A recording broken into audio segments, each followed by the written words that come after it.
So this arrived the other day, completely out of the blue. There was nothing on the box to tell me what it was. And I've mentioned in previous videos that sometimes it's a little bit annoying when people send me stuff without telling me, and it sounds like really entitled. It's like, oh, they've sent me something for free again. But it just kind of messes up my program sometimes, and I like to know what's coming. I like to do a little bit of research. I like to find out what's what. But sometimes I don't mind. I'm not all that interested in the specs just yet. It's a GTR, a 1/8 scale. I don't think there's many licensed GTRs in 8 scale out there. So this is an R32. It's from Carisma. Like I just said, it's 1/8 scale. It'd be brushless as well. Now that is what I like to see, 3S friendly. Over the last couple of years, I've had a few Carismas, and the first one that they sent me was the Subaru rally car. And out the box, it was really slow. It was brushless, and I think it done about 18 mile an hour, and you couldn't run it 3S. Oh, come on, Carisma. Definitely brushless in there, isn't it? 18.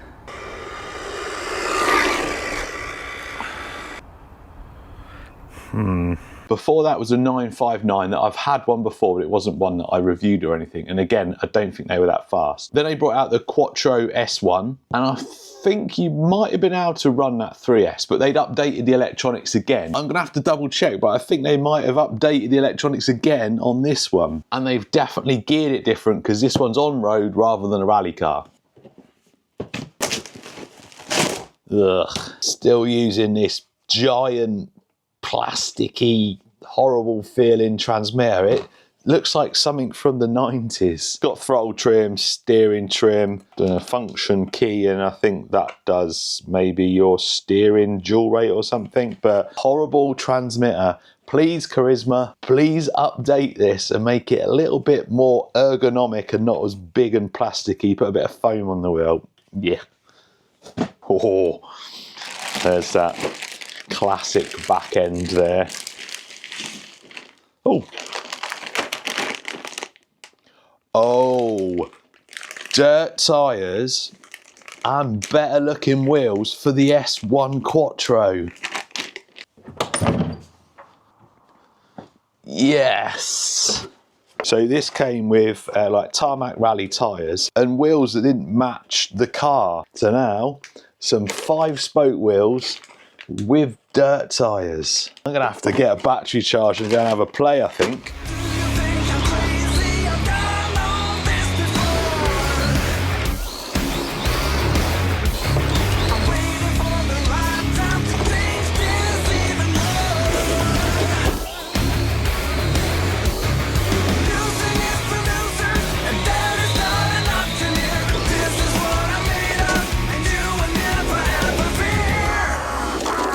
Obviously, if you buy this GTR, you're not going to get dirt tyres for the Audi in the box. That was obviously just a kind gesture from Carisma. I might have whinged a little bit, I can't remember.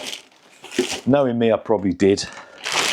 A little paper manual, not much in there, just shows you your part numbers, exploded diagrams, and how to adjust and set up your transmitter.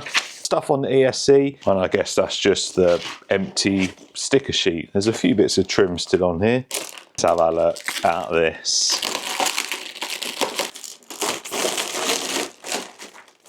Nice. Oh, look at that. I love the wheels. Discs behind there as well.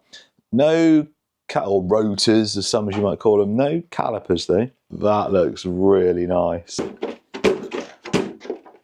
Suspension feels nice. It sits maybe a little bit too high for me. It'd be nice if we can adjust it to sit a bit lower. I mean, it is on road, isn't it? So yeah, it would be nice if it sits a bit lower.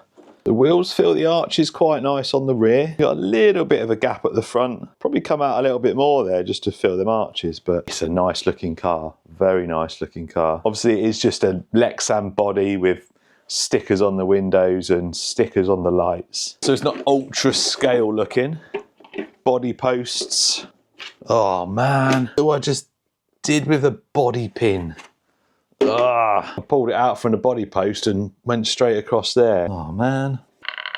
Centre diff, nice. Apart from the gearing change, I'm going to get the Audi just to see the difference. Yeah, I think it is actually the same electronics. So maybe they haven't updated them, they've just, like I said, changed the gearing. It's a longer wheelbase, slightly different positions for stuff, but it looks like everything else is the same.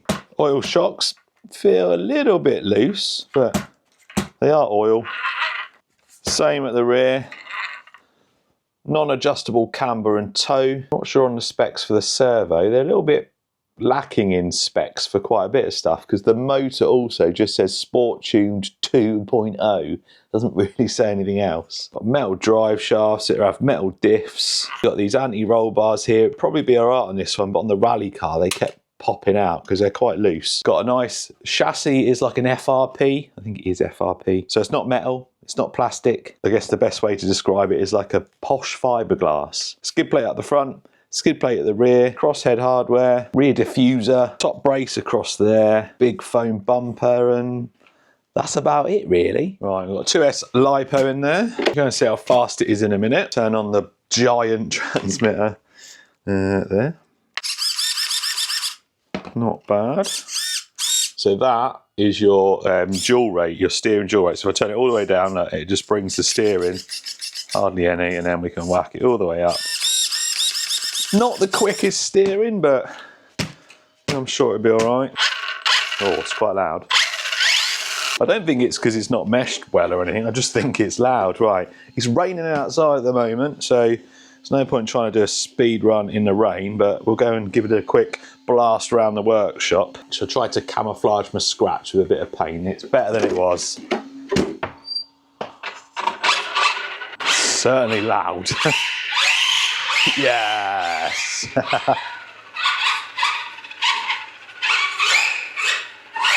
Oh, it slides on the carpet as well. I might check that mesh, you know, it does sound quite meshy. Let's see what it launches like.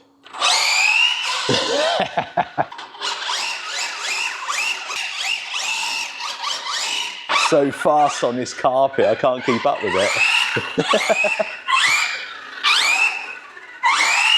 Whoa! Right, we have got a lot of wind today, like a serious. My mic's probably covering a bit. I'm going to take my mic muff off. It is really windy. I think it's like 40+ mph gusts. I'm going to go both ways and we'll take the average. Something I've noticed, this has been in a bag with a few things on it. These stickers over the windows are scratching very easily. Look, scratch there, little scratch from my nail there, and I don't have long nails. Not ideal. Right, 2S run, wind behind it, 4,000 miles an hour. Oh, it's not all that fast actually. The wheel speed made it look way quicker than that. 27 maybe? I don't know. 25. I don't think it's much faster actually than a rally car. I thought that was about 25. They said that they've changed the gearing. Oh well, that was with the wind behind it as well. Let's go into the wind just to double check.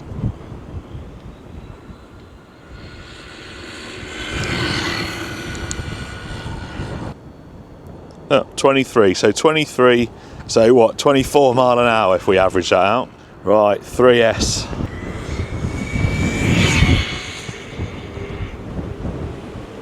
Right, once it gets going it's alright, but it's really hard to get it straight. Wow. I'm gonna get hit by a tree in a minute. Watch, look. 39, that's definitely being helped along, right. That's a really good speed on 3S. Oh, it's hard to get going. Whoa, no. Similar to the HPI Sport, I think there's probably quite a bit of flex in the components on it. Because even with the dual rate right down, it's got like crazy torque steer, watch. Look, this goes all over the place. Oh my word. There we go, we got it. 3S is sketchy. 33, that's a lot slower, isn't it, without the wind? So not a great speed on 2S. I'd like to have seen maybe 30. But 3S definitely wakes it up. We're running at 2S again now, but needs more steering. It understeers quite bad, but a bit of diff tuning will probably help that. But I think 3S is the way to go for proper ripping around. In fact, let's do that now. Let's stick a 3S in it. Now we're talking. Although we probably need somewhere a little bit more visually pleasing than a car park. Let's go find somewhere cool to give this thing a rip around. Skate parks don't just have to be for bashers. The surface usually on a skate park is perfect for something like this. Whoa. Just about to say, as long as you're careful. 3S is like the opposite of 2. It just, the back end just slides around a bit easier or a bit quicker. Definitely needs some diff tuning. Right, anyway, I think we need some like JDM drift style music and a bit of a drift montage. Ooh.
So the new 1/8 scale GTR from Carisma. It's a difficult one, this. It looks really good. It looks good driving around. It's just missing something in like the performance. It needs some adjustability so you can get it to drive a little bit better. The rear's worse than the front, but there's a fair bit of play in stuff. And like I showed you, when you put the power down on 3S, it just torque steers. So it makes it a little bit difficult to drive. I think it's not as noticeable with the rally cars because you expect them to be all over the place, but this is an on-road car and it needs that 3S really to give it a satisfying speed for a 1/8 scale. I think what it is, like I mentioned about this just not very nice transmitter. This M48 platform's quite old now as well. It needs a complete overhaul. We're in 2025 now, needs a more powerful servo and we need a bit more steering angle. These need to be adjustable. I think the chassis is quite narrow as well for an 8 scale. Looks nice, drives okay, but